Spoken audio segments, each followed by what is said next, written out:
On a quiet suburban street where the hum of a peaceful life was rarely disturbed, a gang of roaring motorcycles shattered the calm.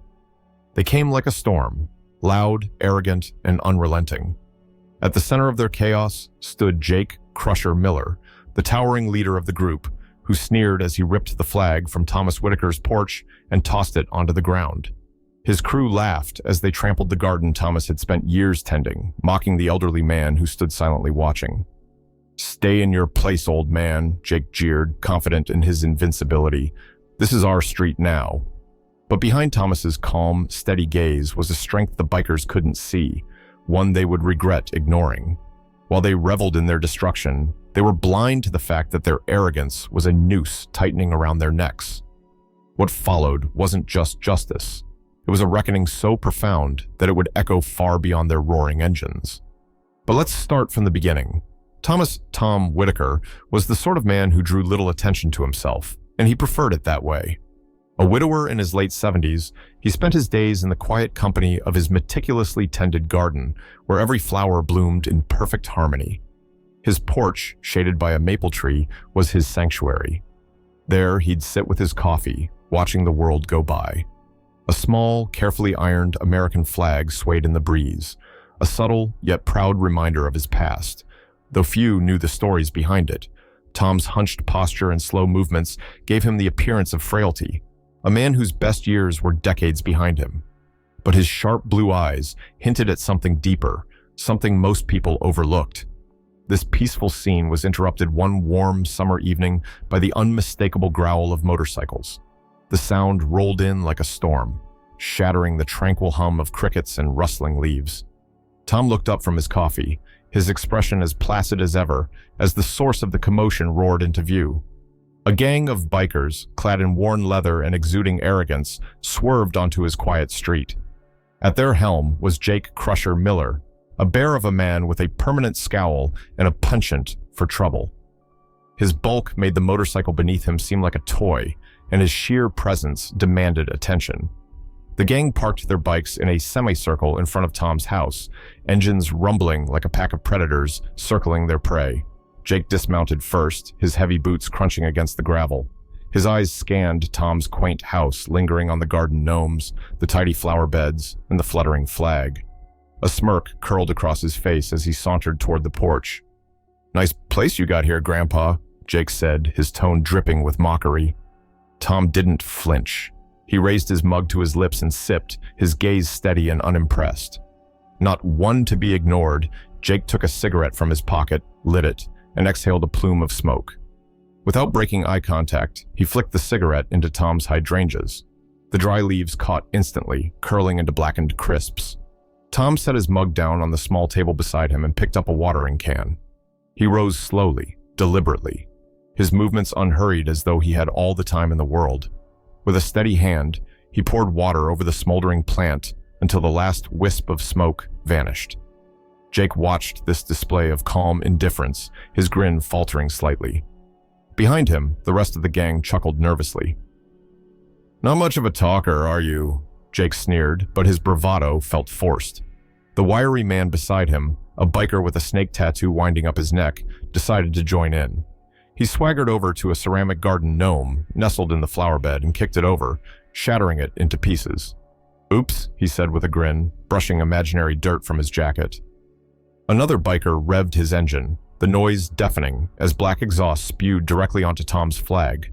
The once pristine fabric was now smeared with soot, its edges fluttering weakly in the polluted air. Tom's eyes flicked to the flag, then back to Jake. His voice, when he finally spoke, was quiet, but carried a weight that silenced the gang's snickering. "Show some respect." Jake laughed, a harsh, grating sound that didn't reach his eyes. "Respect?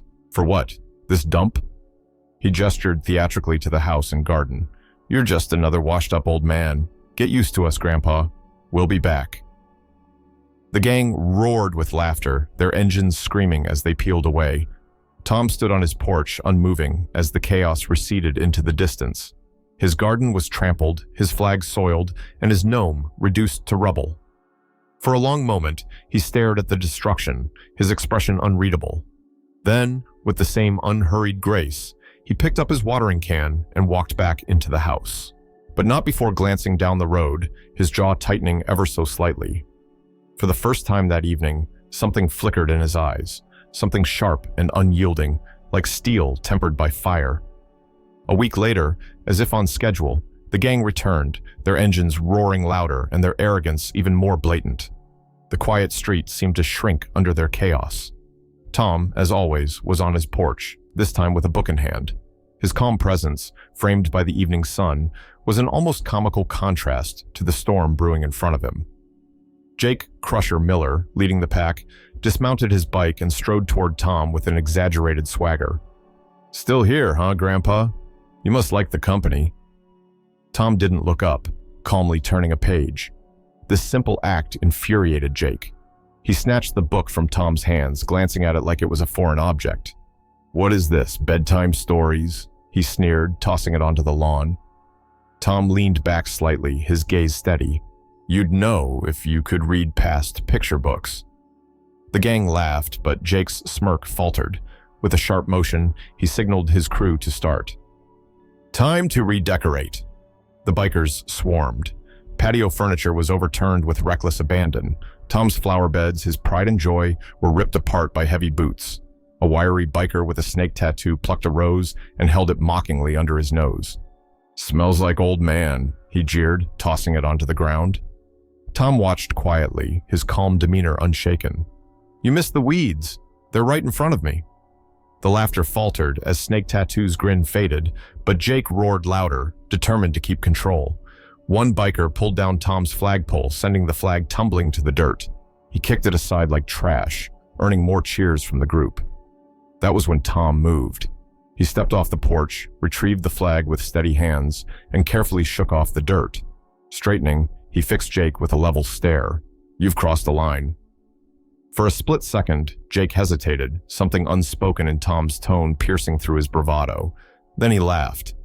"Oh yeah? And what are you gonna do about it? Call the cops? They don't bother with little things like you." Grinning, Jake grabbed a can of spray paint from his bike. With dramatic flair, he sprayed "Old Fool" across Tom's garage door in glaring red letters. "There," he said, stepping back to admire his handiwork. "Now the whole block knows who's in charge."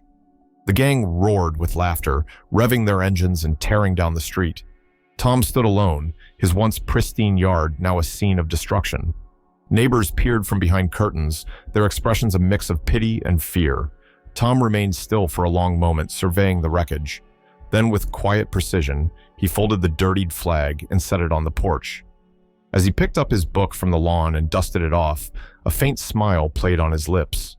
"They'll find out soon enough who's in charge," he said softly, turning back toward the house.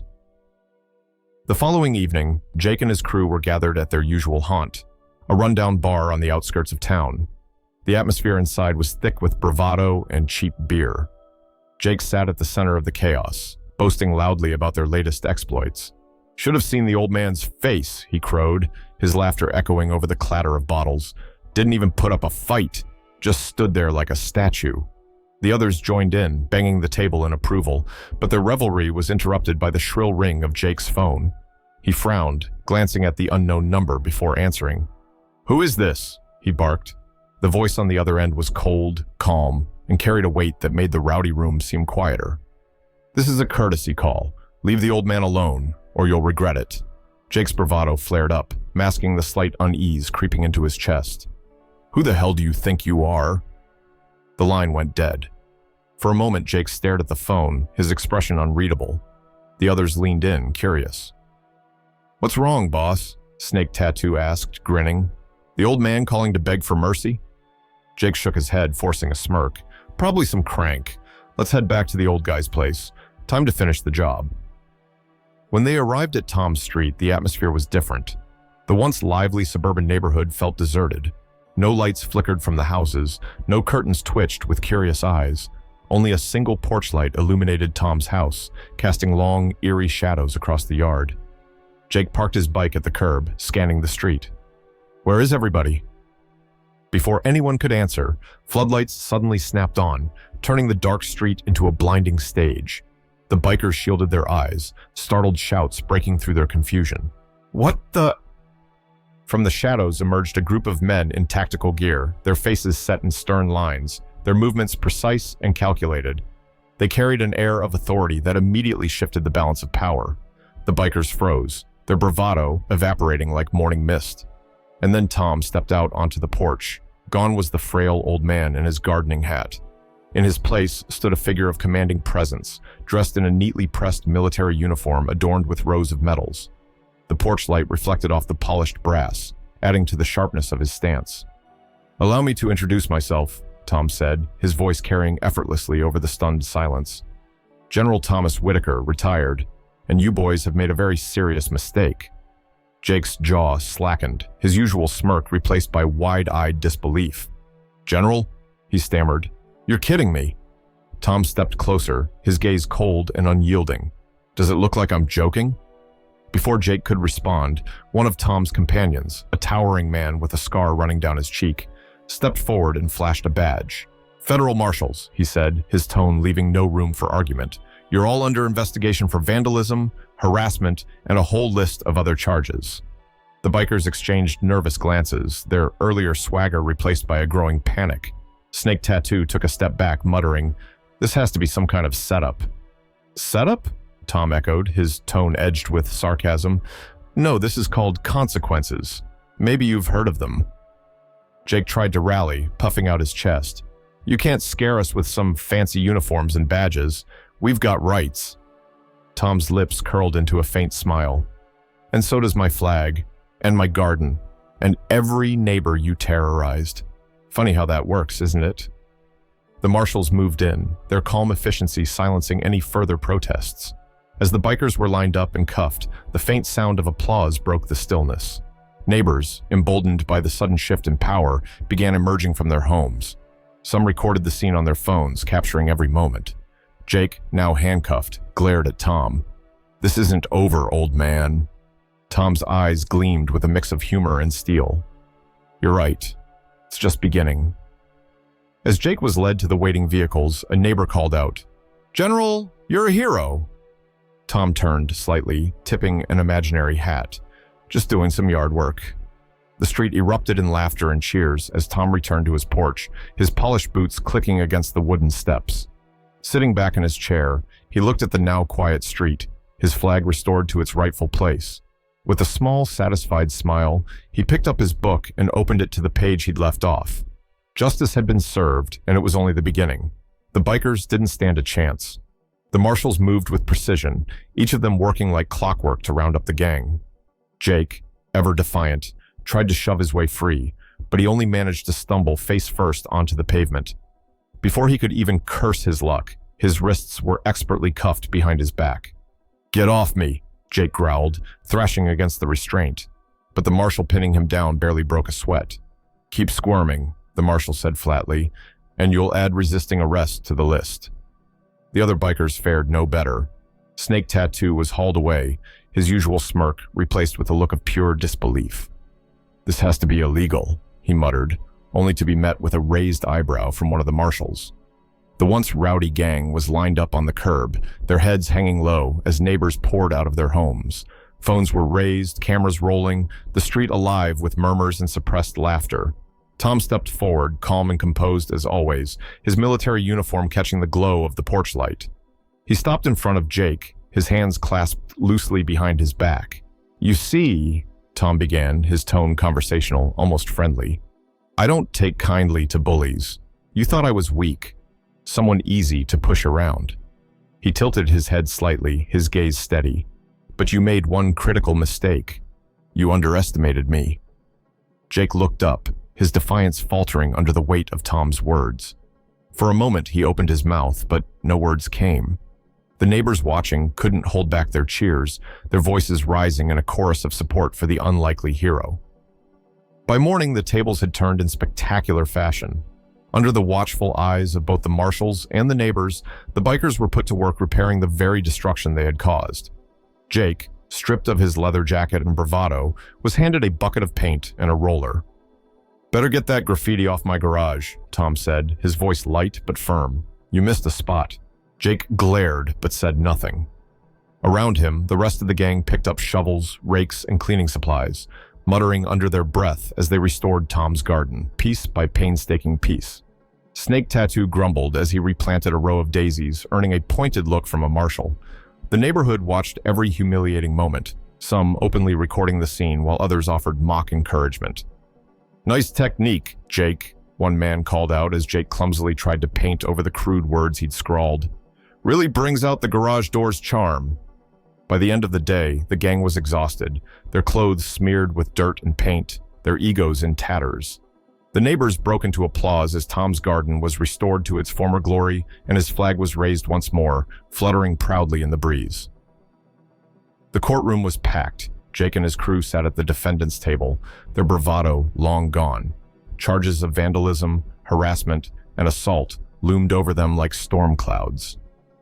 Tom, dressed in a sharp suit, took the stand. His testimony was calm, precise, and devastating. He described every act of aggression in detail, his words carrying the weight of truth. By the time he finished, there was no doubt in anyone's mind about the gang's guilt. The judge's gavel fell, the sentence swift and final. As Jake was led away in handcuffs, he turned to Tom, his eyes blazing. "You haven't seen the last of me, old man." Tom's lips curled into a smirk. "I hope not. I'd hate to miss round 2. The courtroom erupted in laughter, the sound carrying all the way to the street outside. Neighbors gathered to greet Tom, cheering and clapping as he stepped out. Back at home, Tom returned to his porch, his flag flying proudly once more. He sat in his usual spot, his coffee in hand, and surveyed the now peaceful street. The chaos of the past few days felt like a distant memory. With a small, satisfied smile, Tom raised his mug slightly in a silent toast. Justice, he thought, had never tasted so good.